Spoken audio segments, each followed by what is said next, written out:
What's up, everyone? It's Rick here, UTVsource.com. I'm on my back today in the garage. 1 second. Pulling off this bottom plate, or skid plate at the factory.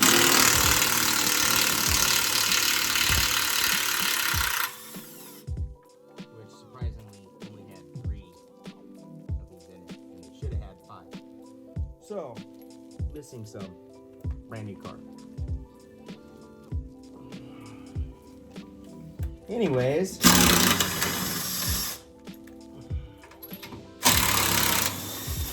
gonna pull this off for a reason.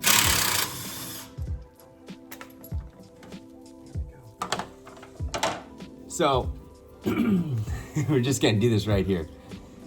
Basically, what I'm doing is I did the exhaust system on the last episode. So on this episode, what we're doing is, or what I'm doing is deleting the motor mounts. This is the factory one. I already got the one off the back, the rear diff.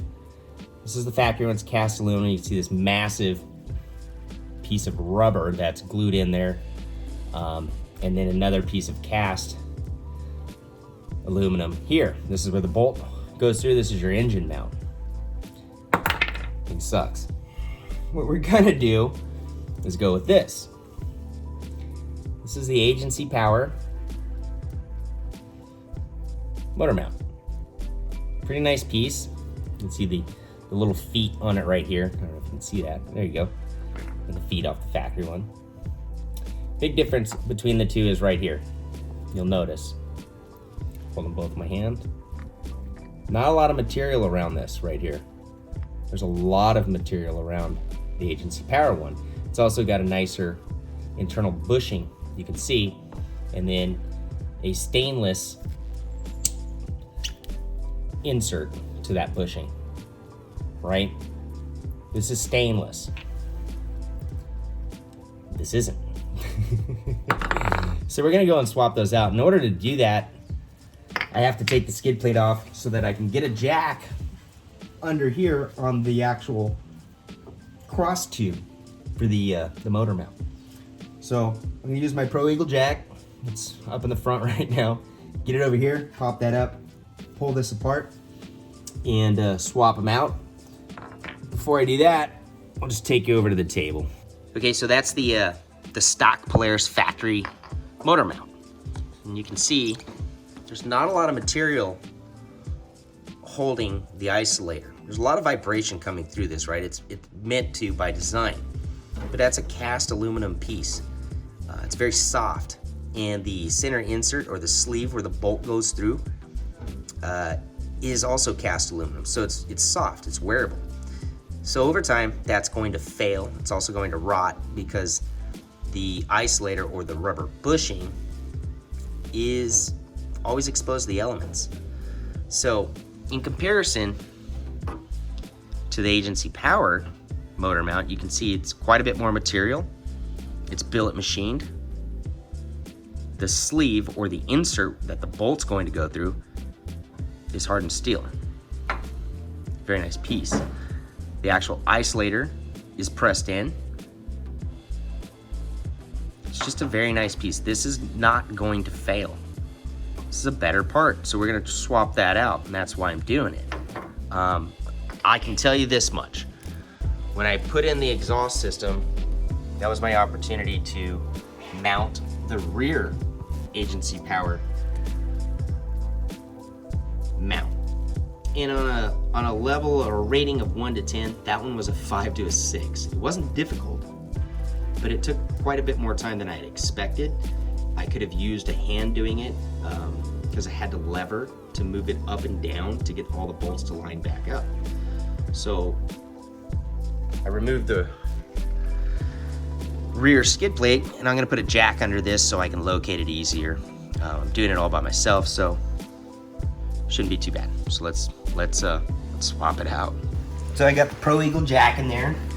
We use on everything. It's got the extension, so all I'm really gonna do is get it into position right now. I'm not gonna try and lift, I'm just gonna support it. I'm gonna drop it down, see how it picked up right there? Come down a little bit. sit. One of the interesting things about this is trying to video and take things apart at the same time and get the shot. So it's a 13 mil. Let's see how this goes.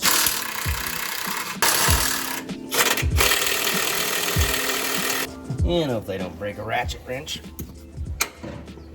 There we go. It's a quick way to do it right there. Lock those in. Better lever. Quick tip.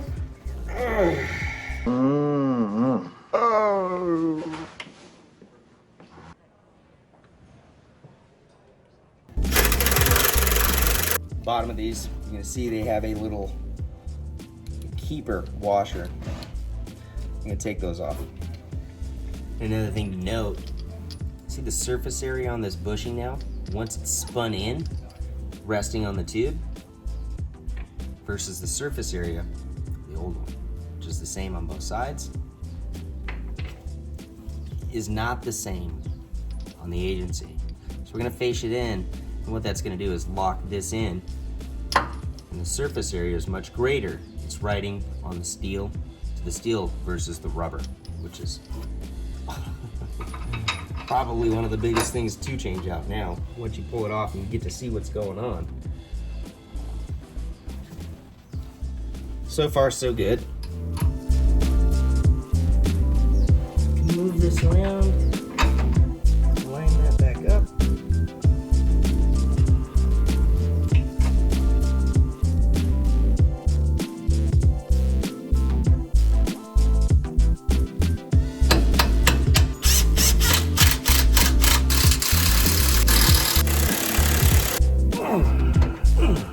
Now there's no rating on how high I should go on a torque.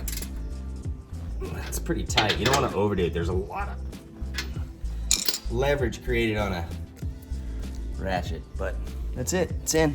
Wasn't too bad.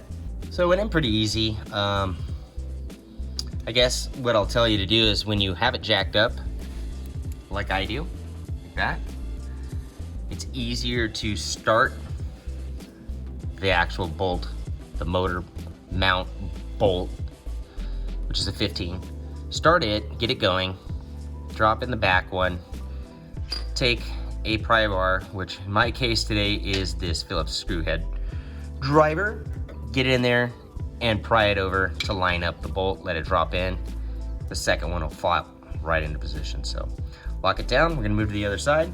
You can see the difference already, quite substantial. What's really cool is the way it's set up is the inner bushing or sleeve into the bushing is pushing out. So the sleeve's never gonna pop out by design. It's pretty cool. I think it's pretty trick. So we'll see. All right, I don't know if you guys can see this, but I wanna go over it. This is the factory motor mount. We just swapped them out, right? Both sides of it are the same on the sleeved insert around the isolator or the rubber. Now, if you look, you'll see the wear on it already. The grooved ring is where the actual tube going across the motor mount was engaging. You can actually see it tearing into it already.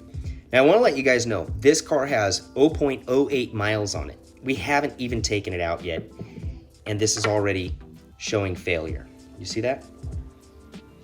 So one of the big differences or noticeable differences that you can see right off the bat is the agency power. The sleeved insert is much wider. The shoulder is bigger. The tolerance in the sleeve itself is tighter. So if you look in there, there you go. You can see the threaded grooves already riding in the insert. So it's not really doing its job, right? It's already vibrating on the inside because the tolerances are not right. So I'm glad we swapped them out. They weren't very expensive. They're on the website at utvsource.com. You can see it clear as day right there, what I'm talking about. Show you the car. All right, so it's all installed, both sides. And I was just talking about the shoulders on the sleeves for the isolator. See, the shoulder is bigger than the bolt on the outside. So the bolt's not engaging into the isolator or the rubber insert on the motor mount, right? On the inside, you'll notice that the tube is not resting on the rubber isolator. It's metal to metal on the sleeve. It's got a bigger shoulder. So the stock or the factory mounts, this tube was riding on the rubber. So that's where we're getting that premature failure. So I'm glad we swapped them out. I've never done this before. I get it now and I understand why this mount is important. So that's good. Good to know. Wow. I honestly didn't expect to see that much wear on a factory part that's brand new with not even a mile on the build. You don't know until you buy some of these parts and you go to swap them out what they're actually intended for, because some of these parts, it's not really in the description, right? So that's why these videos are important. And my first-hand experience is kind of important. I would have never guessed that was resting on the rubber sleeve from the manufacturer, and the premature failure that was about to happen. 0 miles, and it's already ripping, and you can see where it's riding on the isolator. So that's not what it's supposed to do, and all the slop that's in the sleeve, that's not what it's intended for. So all in all, I'm glad we pulled the trigger and put the agency power motor mounts on. Saved ourselves some headaches on the trail for sure. It didn't cost that much. Everything on this build is at utvsource.com. I'm gonna continue on with the build. Got some more stuff in store. So thanks for tuning in, guys. Continue watching the YouTube channel here at UTV Source, the Instagram channel at UTV Source. Watch the stories. Pretty exciting times right now in the UTV industry. I'm glad to be a part of the UTV Source team. So I'm gonna get back to work. I got some rugged radio stuff to put in. See you guys in the next one.